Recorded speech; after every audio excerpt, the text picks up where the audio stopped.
Hi friends, welcome to Deepak fact videos. మనం ఈ వీడియోలో Chennai super Kings versus royal Challengers Bengaluru గురించి తెలుసుకుందాం. ఫస్ట్ బ్యాటింగ్ చేసిన ఆర్సీబీ 20 ఓవర్స్ లో 196 రన్స్ చేసింది. కానీ ఈ మ్యాచ్ లో సిఎస్కే ఫ్యాన్స్ అయితే ఈ మ్యాచ్ అయితే సిఎస్కే గెలుస్తుందని అనుకున్నారు. నేను కూడా సిఎస్కే గెలుస్తుందని అనుకున్నా, ఎందుకంటే సిఎస్కే హోమ్ గ్రౌండ్ కాబట్టి 200 స్కోర్ వాళ్ళు ఈజీగా కొట్టే ఛాన్సులు కూడా ఉన్నాయి. కానీ ఆర్సీబీ మాత్రం మ్యాచ్ ని రివర్స్ చేసింది. ఆర్సీబీ ప్లేయర్స్ బ్యాటింగ్ లోను బౌలింగ్ లోను అదరగొట్టేశారు. 16 ఇయర్స్ తర్వాత ఎంఏ చిదంబరం స్టేడియంలో చెన్నై హోమ్ గ్రౌండ్ లో చెన్నైని ఓడించారు. ధోని ఒంటరి పోరాటం చేశాడు. చెన్నై 146 రన్స్ చేసి 8 వికెట్స్ కోల్పోయింది. మ్యాచ్ అయితే ఓడిపోయింది. సిఎస్కే కి మైనస్ పాయింట్స్, ఆర్సీబీకి ప్లస్ పాయింట్స్ ఏమున్నాయో చూసుకుందాం. ముందుగా ఈ వీడియోని ఆర్సీబీ ఫ్యాన్స్, సిఎస్కే ఫ్యాన్స్ ఎవరైతే చూస్తున్నారో ఒక లైక్ చేయండి. కొత్తగా వచ్చిన వారు మన ఛానల్ ని సబ్స్క్రైబ్ చేయండి. ముందుగా ఈ మ్యాచ్ లో ఆర్సీబీ ప్లస్ పాయింట్స్ ఏంటిదో చూద్దాం. ఆర్సీబీ ఫస్ట్ ఓపెనర్స్ గా ఫిలిప్ సాల్ట్, విరాట్ కోహ్లీ అయితే వచ్చారు. వీళ్ళ ఓపెనింగ్ పేర్ అయితే చాలా స్ట్రాంగ్ గా ఉంది.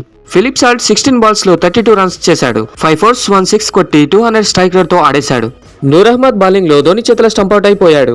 అక్కడ ఉన్నది మాస్టర్ మ్యాన్ ధోని. గ్రీస్ దాటితే స్టంప్ చేస్తాడు. సెకండ్ విరాట్ కోహ్లీ 30 బాల్స్ లో 31 రన్స్ చేశాడు. 2 4s 1 6 కొట్టాడు. ఈ మ్యాచ్ లో విరాట్ కోహ్లీ మంచిగా ఆడలేకపోయాడు. థర్డ్ లో డేవిడ్ పడికల్ 14 బాల్స్ లో 27 రన్స్ చేశాడు. 2 4s 2 6s కొట్టాడు. ఫోర్త్ లో రజత్ పతిదార్ 32 బాల్స్ లో 51 రన్స్ చేశాడు. 4 4s 3 6s కొట్టాడు. ఫిఫ్త్ లో లివింగ్స్టన్ 10 రన్స్ చేశాడు. సిక్స్త్ లో జితేష్ శర్మ 12 రన్స్ చేశాడు. వీళ్ళిద్దరు ఈ మ్యాచ్ లో మంచిగా ఆడలేకపోయారు. సెవెంత్ లో టిమ్ డేవిడ్ వచ్చి 8 బాల్స్ లో 22 రన్స్ చేశాడు. 1 4 3 6s కొట్టాడు. లాస్ట్ ఓవర్ లో 3 6s వరుసగా హ్యాట్రిక్ కొట్టాడు. 275 స్ట్రైక్ రేట్ తో ఆడేశాడు. వీళ్ళ బ్యాటింగ్ ఆర్డర్ లో ఒకరు అవుట్ అయినా ఇంకొకరు వచ్చి ఆడుతున్నారు. పార్ట్నర్షిప్ ని ముందుకు తీసుకువెళ్లారు. టోటల్ గా వీళ్ళు 196 రన్స్ చేశారు. ఆర్సీబీ ఓపెనింగ్, మిడిల్ ఆర్డర్ అయితే స్ట్రాంగ్ గా ఉంది. చెన్నై వాళ్ళు వీళ్ళ బ్యాటింగ్ తర్వాత ఈజీగా చేసి చేద్దాం అనుకున్నారు, కానీ అది జరగలేకపోయింది. చెన్నై బౌలింగ్ మంచిగానే ఉంది, కానీ బ్యాటింగ్ లోనే లోపం ఉంది. వాళ్ళకిదే minus point. Khaleel Ahmed 4 overs bowling వేసి 28 రన్స్ ఇచ్చి 1 వికెట్ అయితే తీసుకున్నాడు. రవిచంద్రన్ అశ్విన్ 2 ఓవర్స్ బౌలింగ్ వేసి 22 రన్స్ ఇచ్చి 1 వికెట్ అయితే తీసుకున్నాడు.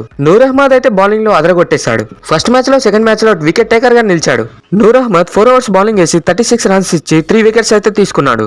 మతీష పతిరానా 4 ఓవర్స్ బౌలింగ్ వేసి 36 రన్స్ ఇచ్చి 2 వికెట్స్ అయితే తీసుకున్నాడు. చెన్నై బౌలింగ్ లైనప్ అయితే స్ట్రాంగ్ గా ఉంది. సిఎస్కే ఫస్ట్ ఓపెనర్స్ గా రచిన్ రవీంద్ర, రాహుల్ త్రిపాఠి వచ్చారు. రచిన్ రవీంద్ర 31 బాల్స్ లో 41 రన్స్ చేశాడు. 5 4s కొట్టాడు. 132 స్ట్రైక్ రేట్ తో ఆడేశాడు. యశ్ దయాల్ చేతిలో బోల్డ్ అయిపోయాడు. రాహుల్ త్రిపాఠి అయితే ప్రస్తుతం ఫామ్ లో అయితే లేడు. ఫస్ట్ ఓపెనర్ గా 2 సార్లు ఇతను ఫెయిల్ అయిపోయాడు. సిఎస్కే ఇతనికి ఇంకో ఛాన్స్ ఇచ్చి కనీసం అతని ప్లేస్ లో వేరే వారిని ఎక్కించాలి. రుతురాజ్ గైక్వాడ్ 0కే అవుట్ అయిపోయాడు. ఫస్ట్ ఓపెనర్సే కాకుండా మిడిల్ ఆర్డర్ కూడా స్ట్రాంగ్ ఉండాలి. ఒకరు అవుట్ అయినా ఇంకోరు వచ్చి ఆడేటట్టు ఉండాలి. వారిలో దీపక్ హుడా, శ్యామ్ కరణ్ ఫెయిల్ అయ్యారు.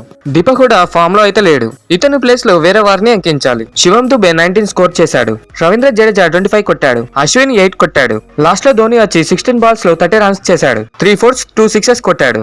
187 స్ట్రైక్ రేట్ తో నాట్ అవుట్ గా నిలిచాడు. ధోని ముందు వచ్చి ఉంటే మ్యాచ్ గెలిచేదేమో. మిడిల్ ఆర్డర్ ప్లేయర్స్ ఆడతారేమో అని ధోని పంపించాడు, కానీ మిడిల్ ఆర్డర్ మొత్తం ఫెయిల్ అయిపోయింది. తర్వాత మ్యాచెస్ కి సిఎస్కే కొన్ని చేంజెస్ చేయాలని కోరుకుందాం. భువనేశ్వర్ కుమార్ 3 ఓవర్స్ లో 20 రన్స్ ఇచ్చి 1 వికెట్ తీశాడు. జోస్ హజల్వుడ్ 4 ఓవర్స్ బౌలింగ్ వేసి 21 రన్స్ ఇచ్చి 3 వికెట్స్ తీసుకున్నాడు. యశ్ దయాల్ 3 ఓవర్స్ బౌలింగ్ వేసి 18 రన్స్ ఇచ్చి 2 వికెట్స్ తీసుకున్నాడు. లామ్ లివింగ్స్టన్ 4 ఓవర్స్ బౌలింగ్ వేసి 28 రన్స్ ఇచ్చి 2 వికెట్స్ తీసుకున్నాడు. వీళ్ళ బౌలింగ్ అండ్ బ్యాటింగ్ లైనప్ అయితే స్ట్రాంగ్ గా ఉంది. అందుకోసమనే ఆర్సీబీ అయితే ఈ మ్యాచ్ విన్ అయింది. 2 స్ట్రాంగెస్ట్ టీంల మీద గెలిచి ఆర్సీబీ అయితే ఫస్ట్ ప్లేస్ లో ఉంది. సిఎస్కే ఒకటి గెలిచి ఒకటి ఓడిపోయింది. 7th ప్లేస్ కి అయితే వచ్చింది. ఇంకా చాలా మ్యాచెస్ ఉన్నాయి కాబట్టి సిఎస్కే కొన్ని చేంజెస్ అయితే చేయాలి. ఆర్సీబీ అయితే స్మూత్ గా డీల్ చేసుకుంటూ పోతుంది. ఇదే ఇవాళ వీడియో. Thanks for watching.